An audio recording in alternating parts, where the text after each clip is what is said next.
students, up to last period we have studied that how Proserpine was enjoying with her friends and her mother.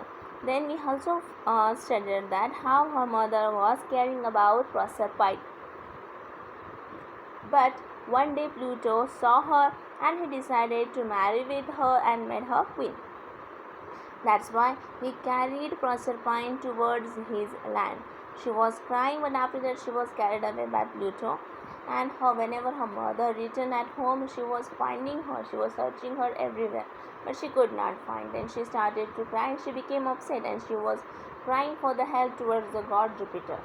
Then whenever Jupiter saw the situation of the earth and the Ceres also, then he realized that if earth will not grow a single crop, then his importance will start to collapse, and he never wanted to see that all the things, he never allowed that things. That's why he decided to help Ceres to bring Proserpine again towards her.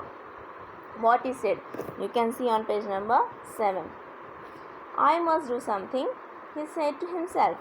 After pondering over the matter, he sent for his youngest son Mercury, god of flight. He understood, or he thought, that he should do something for the Proserpine, and afterwards he decided to send his youngest son Mercury, who is the god of flight, towards the Pluto. What he said to his son, we have to see that.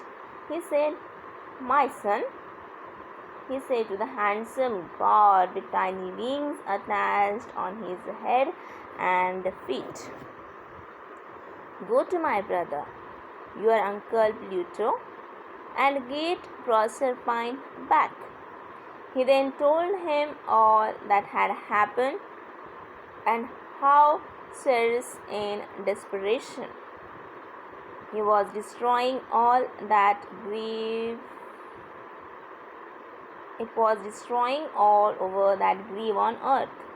Then he called his loving youngest son Mercury towards him. Then he explained to him about the situation of Proserpine and Ceres. Just because of kidnap of Proserpine, Ceres became upset and she stopped to pay attention towards the crops of the earth, and everything started to destroy. That's why he suggested him to go towards Pluto, who was his uncle, and bring Proserpine again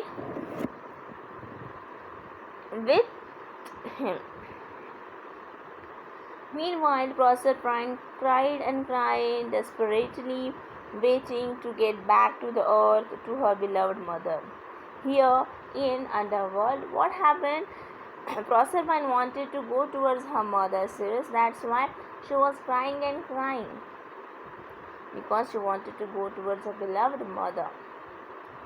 She refused any food offered to her by the handmaidens. The people, those who were living in the underworld, they were offering various types of food to her, but she was refusing. Legend said that if one ate anything in the land of Pluto, one could never live.